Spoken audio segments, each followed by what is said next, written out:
Welcome to Understanding the Bible. This week, Kevin discusses Isaiah 13 and Isaiah 14. God judges the evil kingdoms. Thank you for joining us. Please remember to like and to subscribe. Okay, and we're going to talk about the oracle that Isaiah has against Babylon. Okay, he's going to look forward 200 years to the fall of Babylon. He's preaching at about 760 to 700 BC. He's looking forward 200 years. Babylon is not the power that it will be when he's prophesying about it. We're going to look at Israel in Jesus' time very briefly, and the end times prophecy by John in Revelation. Okay, if somebody wants to read out loud the first 5 verses of 13. A prophecy against Babylon that Isaiah son of Amos saw. Raise a banner on a bare hilltop, shout to them, beckon to them, to enter the gates of the nobles. I have commanded those I prepared for battle. I have summoned my warriors to carry out my wrath, those who rejoice in my triumph. Listen, a noise on the mountains, like that of a great multitude. Listen, an uproar among the kingdoms, like nations massing together. The Lord Almighty is mustering an army for war. They come from faraway lands, from the ends of the heavens, the Lord and the weapons of his wrath to destroy the whole country. What is happening here? God is assembling an army. He's assembling the people that he wants to come and destroy Babylon. Primarily, we'll talk about it very briefly. It is Persia that will destroy Babylon, if you'll remember from Daniel 5, and we'll look at that real quick too. But what he's doing, he's calling out across the globe to assemble an army against Babylon because he's just had enough of Babylon. Now they have got the Israelites in captivity, and the king is behaving very badly. We'll talk about some of his character traits. But lift up a banner on the high mountain. He's saying, put out an advertisement where everybody can see it. I need you to come to me. Wave your hand that they may enter the gates of the nobles. The gates of the nobles is talking about Babylon. It's a very rich culture. A lot of very rich people. They all have very nice houses and lots of wealth, and they're very noble. The nobles is a word that these people were haughty and arrogant, okay? And that's what he's referring to there. I've commanded my sanctified ones. Well, who's that? That's kind of confusing. That's the people that are on God's side, okay? And he's calling them. I have also called my mighty ones for my anger. But might is going to come from the Lord. The noise of a multitude in the mountains is like that of many people. He's talking about a noise of many kingdoms. People are going to come from all over the world to assist in this. You know, it's strange. You know, we think of the Bible tells us in Daniel 5 that it was Cyrus the Persian or the Mede that conquered Babylon. But it was common in those days to get mercenaries from across different things. He's talking about they come from a far country, from the end of heaven. The Lord and his weapons of indignation to destroy the whole land. The weapons of the indignation are the people who are fighting them. That's the people who are on the Lord's side. He's talking 200 years before Babylon is destroyed. Babylon hasn't even become a big power. They're a little bitty tiny town on the Euphrates at this point. So it doesn't make any sense. From now on in the New Testament and in the remainder of the Old Testament, Babylon will be used to indicate any enemy of God's kingdoms. Somebody want to read 13, 6 through 11. Wail, for the day of the Lord is near. It will come like destruction from the Almighty. Because of this, all hands will go limp. Every heart will melt with fear. Terror will seize them. Pain and anguish will grip them. They will writhe like a woman in labor. They will look aghast at each other, their faces aflame. See, the day of the Lord is coming, a cruel day with wrath and fierce anger to make the land desolate and destroy the sinners within it. The stars of the heaven and their constellations will not show their light. The rising sun will be darkened and the moon will not give its light. I will punish the world for its evil and the wicked for their sins. I will put an end to the arrogance of the haughty and will humble the pride of the ruthless. So a couple of things in here. The day of the Lord is going to figure heavily in this lesson. So we understand that. Where is the day of the Lord mentioned elsewhere in the Bible? Revelation. So we got a clue. He's looking pretty far forward, and it's going to get confusing here. So I want to say that. So we got day of the Lord. We know what that is. It's going to be a day when the Lord does something really unusual, and it's going to be terrible, actually. Okay. Everything will be, all hands will be limp, hearts will melt. They'll be afraid. They'll be in pain as a woman in childbirth. That speaks to a lot of pain and a lot of stress. Okay. So, what else is there? Oh, where else have we heard the sun will be darkened and going forth and the moon will not cause its light to shine? We hear that in Matthew? Oh, I think I got it marked here. Okay, so he's gonna punish the world for his evil. Not just Babylon, but he's gonna punish the world. So he's looking beyond Babylon again, but he's gonna use Babylon as a metaphor. Limp, melted, afraid are expressions of intense fear. Woman in childbirth, we hear that in Revelation also, right? Yeah. Is an expression of intense stress and pain. Desolate, destruction is going to be complete, nothing and no one will remain. We're going to compare this to Matthew 24:29. I think I have that written down on one of the slides here, so we can read that in a little bit, but that's actually Jesus talking about iniquity, arrogance, proud, haughtiness, terrible. Arrogance is the thing that's going to get the king in trouble here. Okay, and it's the same thing that got Lucifer in trouble. His pride got him cast out of heaven. We'll talk about that. Pride is a common factor that brings down Babylon and all nations, and it brings down our personal lives too, doesn't it? Yeah. You know, we think we don't need God. Okay, the day of the Lord, today, like we talked about, when he's going to do something significant and unusual, it's variously described in different passages as great and awesome, great and dreadful, and terrible. So it's not good for somebody. Okay, hopefully it's good for us. Okay, it means that the end's coming and greatness is coming later. Okay, I put in some Old Testament and New Testament references just to let you know this starts in the Old Testament. Okay, Jesus describes it in Matthew 24:29. Immediately after the tribulation of those days, the sun will be darkened and the moon will not give its light. The stars will fall from heaven and the powers of the heavens shall be shaken. Then the sign of the Son of Man will appear in heaven, and then all the tribes of the earth will mourn. And they will see the Son of Man coming on the clouds of heaven with power and great glory. Okay, so Jesus is talking about the sun darkening and the moon not giving its light. Okay, the final day of the Lord is in the future and refers to the trumpets and vials of judgment poured out on the earth in Revelation 13:12 through 18. I will make people scarcer than gold, much more than the gold of Ophir. Therefore, I will make the heavens tremble, and the earth will shake from its place at the wrath of the Lord Almighty in the day of his burning anger. Like a hunted gazelle, like sheep without a shepherd, they will all return to their own people. They will flee to their native land. Whoever is captured will be thrust through. All who are caught will fall by the sword. Their infants will be dashed to pieces before their eyes. Their houses will be looted and their wives violated. See, I will stir up against the Medes, who do not care for silver and have no delight in gold. Their bows will strike down the young men, and they will have no mercy on infants, nor will they look with compassion on children. He's going to wipe them out. He's going to make it so that they can't procreate. It says here, I will make a mortal more rare than fine gold. He's talking about there aren't going to be men to marry. There's not going to be men to work the fields. There's not going to be men to be fathers. It's going to wipe out the Babylonian Empire. Okay, mortal implies human weak. There'll be less of them left than gold, which is a standard of rarity. Men will not be available for husbands, work, anything. It's going to wipe out the legacy of Babylon. Okay, the sun, the moons, and the stars, anything these pagans worship instead of God, he's going to show them who set the sun and the moon and the stars. He's going to shake it. He's going to let them know. Here's the emergency plan. If you're a Babylonian, run. Because if they find you, they're going to kill you. It says that. Hunt them down. Even it specifically calls out the young men. Okay. Everyone found will be put to the sword. Okay. Babies, women eventually, I assume. Okay. The Medes will attack and will not be dissuaded by bribes. It's not that they don't like gold and silver, but they like killing Babylonians better. And if they could get a hold of the Israelites, they'd kill them too because they didn't like them. Isaiah 13:9a. And Babylon, the glory of kingdoms, the beauty of the Chaldeans' pride.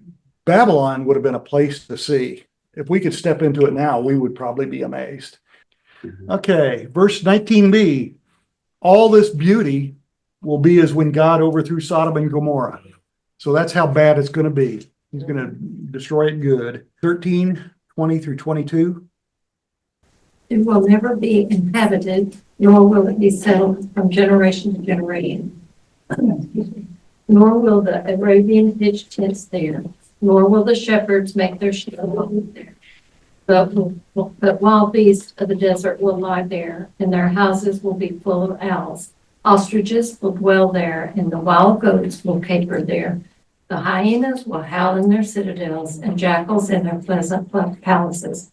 Her time is near to come, and her days will not be prolonged. Her time is near to come and her days will not be prolonged. That's a promise. Now, one thing that's interesting, well, what they're trying to do is they don't want anybody to come back and re-inhabit it. So God did something kind of interesting here. They're not going to pitch their tents there. They're not going to graze sheep there. But these names of the animals are actually put there because the translators didn't know what the animals or creatures were that were in the original scripture. Babylon's going to be decimated, desolated. It'll be forgotten about until the early 19th century. When you see the ruins, you go, how could that be forgotten? Well, sand and everything else covers up very quickly when wind's blowing. Okay. It's never going to be resettled, despite what Saddam Hussein wanted to do. Okay. People will avoid camping or grazing there. And like I said, it's suggested in Revelation 18:2 that these are horrific or demonic beings, that they're not jackals or hyenas or owls or ostriches or something much worse. Despite Saddam Hussein attempts to restore it and rebuild it, he stopped in the 1970s because all the regional wars, remember Iran, Iraq, and all that, all the regional wars stopped him from being able to afford it and really took his attention away. So despite Saddam's best thing, God's will is served. It's not going to be resettled or rebuilt. Babylon's going to go forward in scripture and a symbol of anybody who opposes God. I'm going to repeat that many times in this lesson because that's important. Okay. So Isaiah is looking forward to Revelation 17:3-5 and then again to 18:1-2. So, and that's in this particular verse. So it's repeated throughout the Isaiah and the Revelation. Okay. This is Babylon today. This was probably all in the dirt and sand and so forth. And I don't know how they probably saw that building, but didn't know what it was. And spirit of Babylon. Again, Isaiah introduces the idea that anytime Babylon is mentioned going forth in scripture, it means an enemy of God. Okay.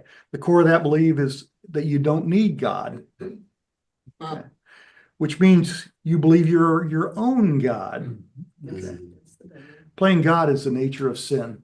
Okay. Playing God is the nature of sin, and we're going to see when we start talking about the king and thing. Okay, sadly, it tends to become a great feeling when you're riding high, thinking you're your own God. It's really good, and until it doesn't.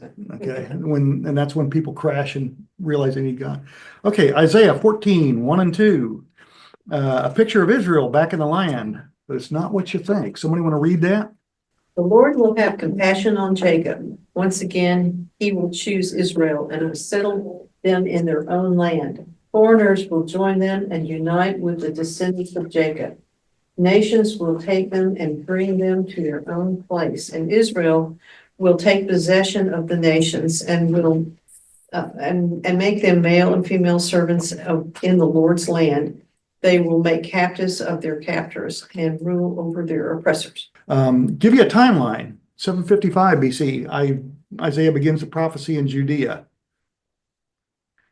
539 BC, October 13th specifically, and it's recounted in Daniel 5, Cyrus the Mede conquers Belshazzar, or Babylon. That's what they're talking about. That's where this is.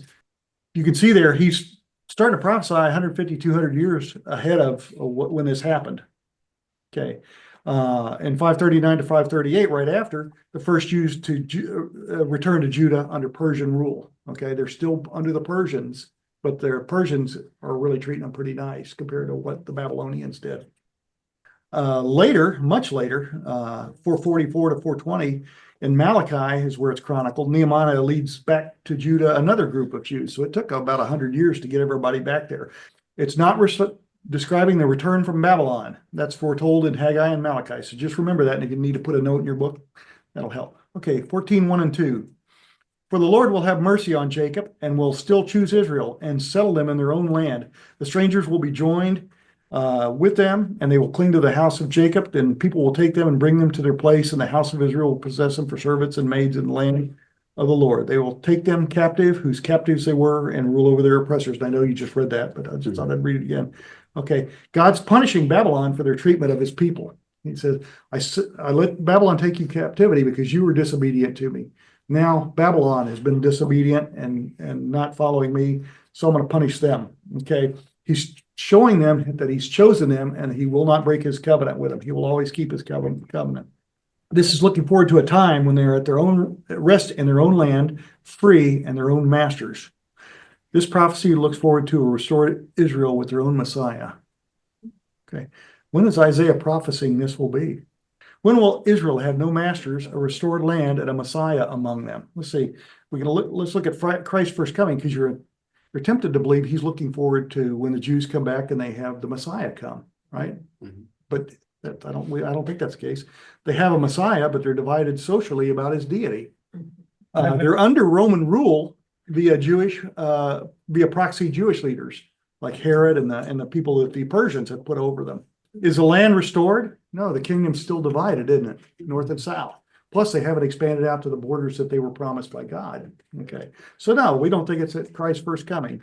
How about in 1948, at present day state of Israel? Okay, the land's restored, or it's going to get restored very quickly by the Jews. They did a great job on that. They have no masters, but they have no Messiah, and they're highly secular right now. In the millennium, in the New Jerusalem, after the 2/3 are lost, well, the remnant recognizes the Messiah. That's the only reason they'll be left, because they recognize the Messiah, right? God's reshaped their land. He's given them a whole new land. I mean, he's rebuilt it. Okay. And they have no masters except the Messiah who will live among them. Okay. So I think it's fairly obvious that he's looking forward to tribulation, after the tribulation. Well, hopefully that helps you understand the timeline reading this, because you tend to read it and go, oh, they just came back from Babylon. Now they're sitting around Israel. No, he's looking way forward. He's looking forward to our future. Okay. So, okay. There's two clues in Isaiah 14, 3 and 4. Somebody want to read 3 and 4, please? On the day the Lord gives you relief from your suffering and turmoil and from the harsh labor forced on you, you will take up this taunt against the king of Babylon. How the oppressor has come to an end, how his fury has ended. Yeah, there's two things in there that I thought that give you two clues. The day of the Lord's the big one. Okay, we know that means it's way, way in the future. Proverb against the king of Babylon. Proverb implies that this is a fictitious character. Okay, now there was a king of Babylon, but he's going to tie him to somebody else here very shortly. Okay, so it's a fictitious carrier, and it says, free you from the hard bondage which you were made to serve. You think about the Jewish people, the suffering they've had. I mean, they had the Holocaust, they had the Babylonian captivity, they had all these things. They've been really hard put upon the entire time that since they left in the diaspora from Israel. So he's going to free them from all that. But those two things should give us clues that we're talking about after the tribulation, okay, at the end time.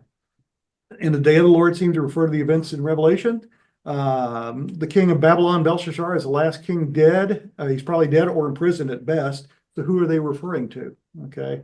The use of the word proverb. That's what I just talked about. So we jump forward to verse 12 to see a supernatural figure from the spirit world embodying the earthly nature of the kingdom of Babylon. I want to read 5 through 11 because there's a lot of stuff here. This is the punishment of the king of Babylon.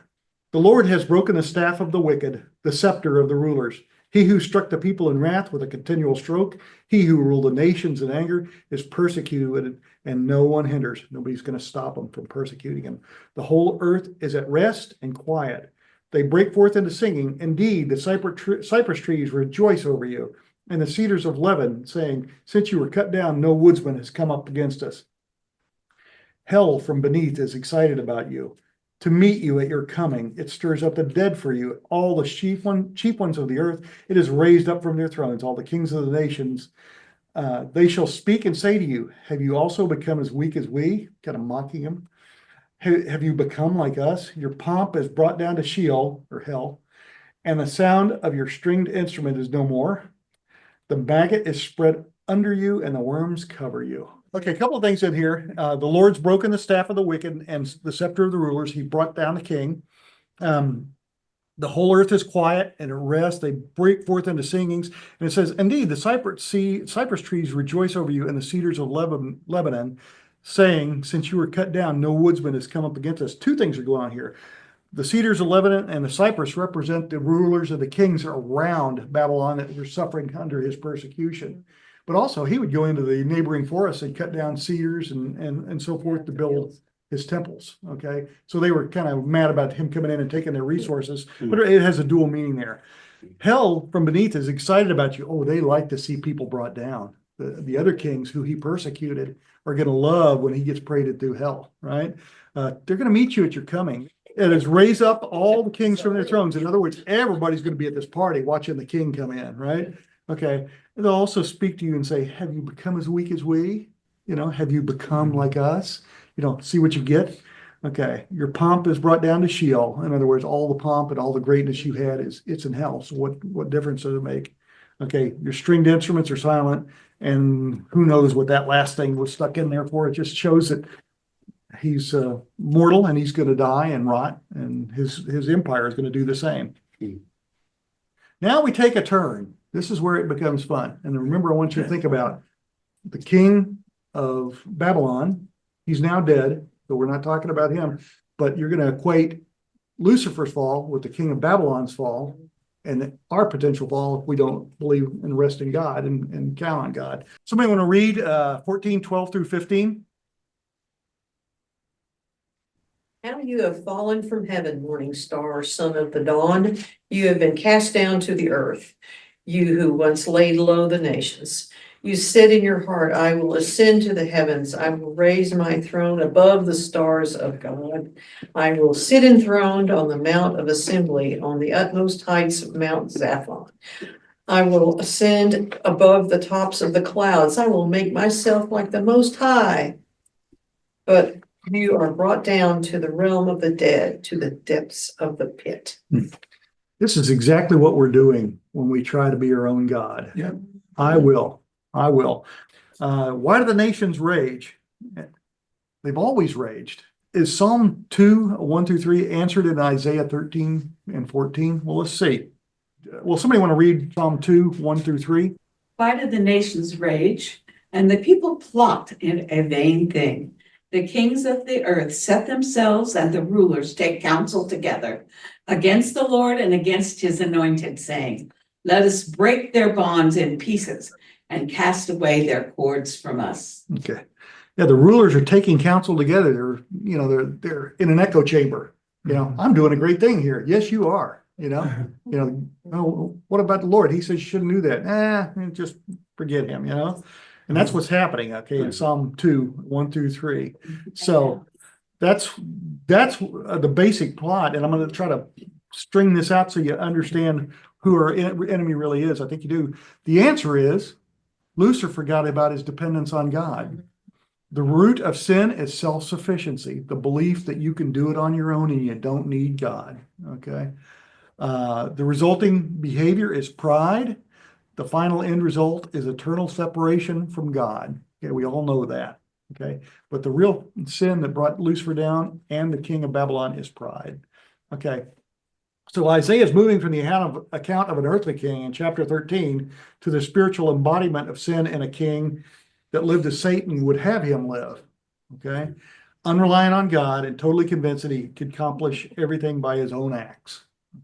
Lucifer, also referred to as the day star, son of the morning, son of dawn, has already been thrown out of heaven. Here, Isaiah is seeing him finally brought to the bottomless pit. About he's going to get thrown in for the last time. Okay.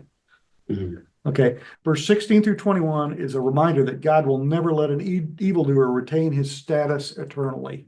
Okay. His downfall is also commensurate with his arrogance. So you can see Lucifer is going to have a real commensurate punishment. Okay, so somebody could read 16-21. Those who see you stare at you. They ponder your fate. Is this the man who shook the earth and made kingdoms tremble? The man who made the world a wilderness, who overthrew its cities and would not let his captives go home? All the kings of the nations lie in state, each in his own tomb.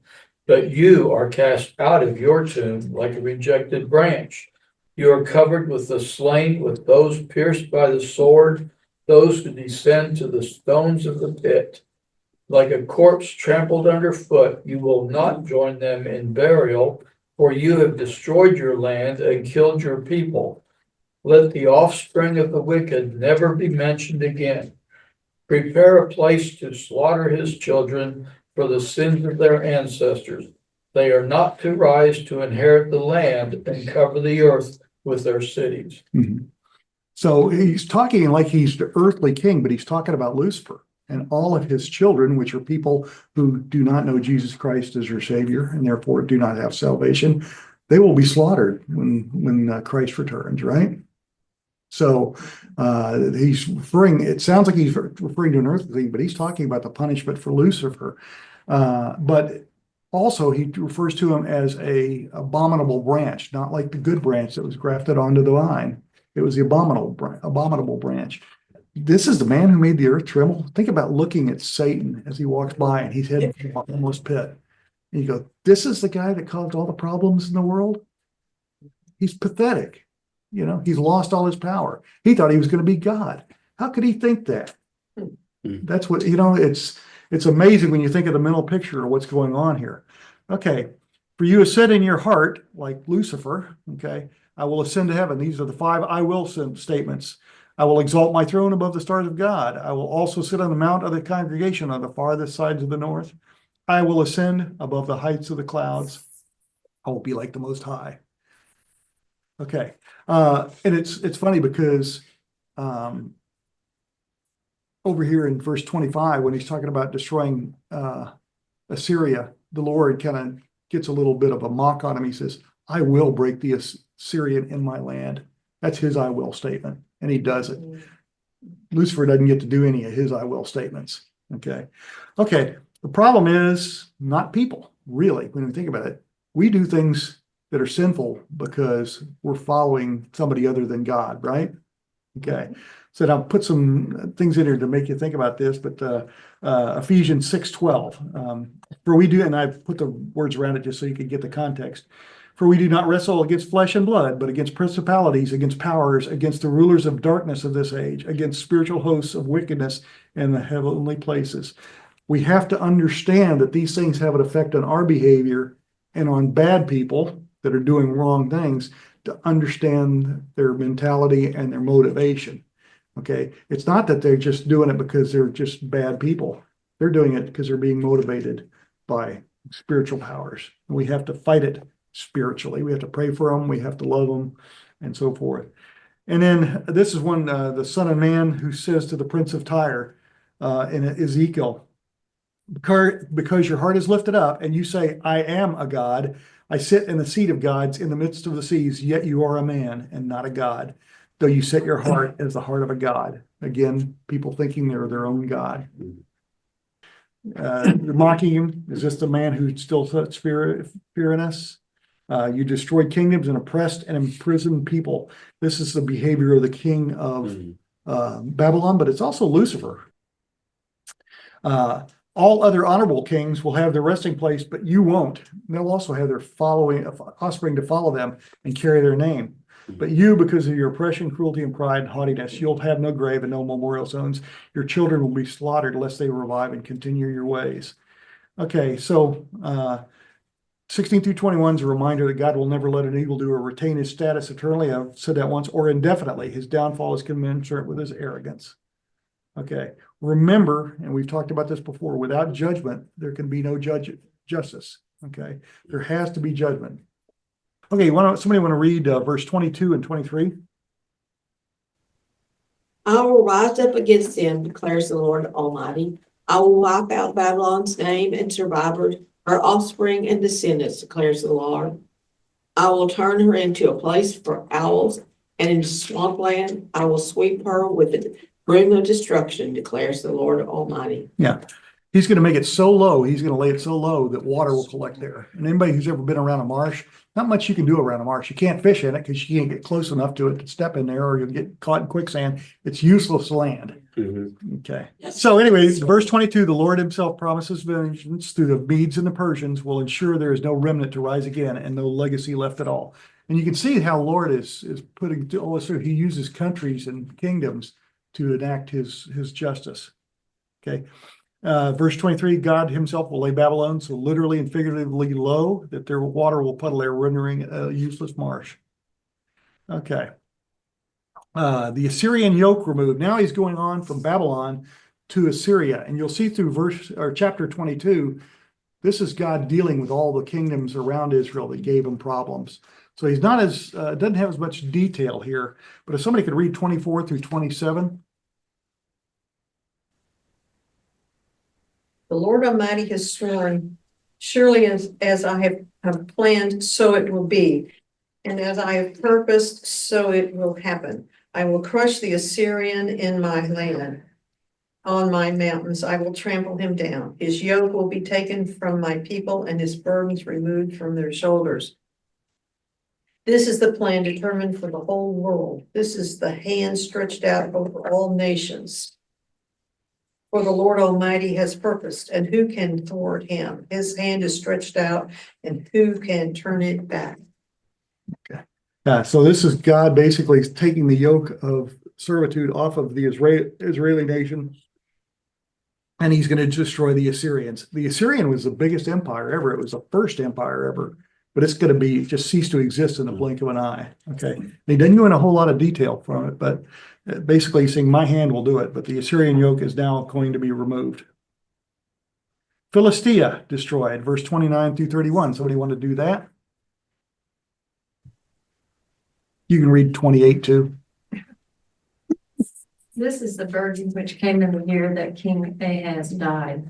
Do not rejoice, all you of Philistia, because the rod that struck you is broken.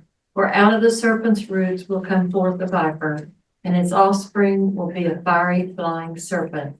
The firstborn of the poor will feed, and the needy will lie down in safety. I will kill your roots. And what did you say to? 31. Oh, sorry. I will kill your roots with famine, and it will slay your remnants. Wail, O gate, cry, O city. All you of Philistia are dissolved, for smoke will come from the north, and no one will be alone in his appointed times. Yeah. Yeah, this is pretty, first of all, he's telling them, don't rejoice because Assyria and Babylon are gone. You're not going to fill their shoes. You're going to be destroyed too, because you've been bad too. And so it says, you know, we're going to kill the serpent, but a viper is going to come forth just in case you think you're going to get away with something here. It says, and you will be dissolved, for smoke will come from the earth. That's pretty telling, okay? And no one will be alone in his appointed times. It's referring there is, there's going to be a lot of Assyrians that are going to be coming down to get you as part of this, okay? But verse 32, the Lord has founded Zion. Okay, now they're not just a bunch of guys out there in the wilderness, they're a nation. So it says, what will they answer the messengers of the nation? That the Lord has founded Zion, and the poor of his people shall take refuge in it. In other words, anybody who is left after this, which is not going to be much because he's going to tear the nations apart, they can come to Jerusalem and become Jews. They can worship God alongside the Jews. So he's now founded Zion. Okay, so that's the good news. All this death and destruction, 3 empires destroyed, but he's now founded Zion. So that's the good news. Okay, Philistia will have no remnant. Zion's been founded. Jerusalem will become a place of refuge for the poor, and they will become God's people. I think 13 and 14 are the first time prophecies address the kingdoms surrounding Israel versus prophecies about Israel themselves. These type prophecies about the nations around them will continue through 22. So it goes from 11 to 22, if you want to mark that in your Bible. Okay. But notice that God uses a country or countries, I said county, but I meant countries, to enforce his will when they're disobedient. Babylon enslaved Israel, Babylon destroyed by Persians and Medes, Assyria destroys Philistia, Assyria will be destroyed finally by God's hand via Babylonians and Medes. This is a pattern that continues to this day. The illusion of self-sufficiency is what we talked about. We got to remember our true battle is not with men. We need to address all our difficulties and battles in a spiritual way and depend on God. And that's the nature and spirit of Lucifer and the king of Babylon exists in the world and will remain so until Christ returns and Lucifer is cast into the bottomless pit. Okay. The Lord is our only infallible weapon against that spirit. Okay. Okay, so Babylonianism is a false belief system and neo-religion that purports to give earthly prestige, wealth, and prominence. You know, these stories about what the devil promised me wealth and women and everything else, but he's not going to give it to you. It's still with us today. It's the root of all evil. It exists in all institution because it tells people what they want to hear. It even exists to some degree in every church. That's why these prophecies, not these, that's plural. Well, that is why these prophecies of Babylon fallen and Israel at peace are so important. God's given us the wisdom through Isaiah on the danger of the Babylonian spirit and thought process and how to avoid it by relying on God. Okay, I think that's the takeaway, main takeaway from today's lesson. Thank you for joining us. Please remember to like and to subscribe.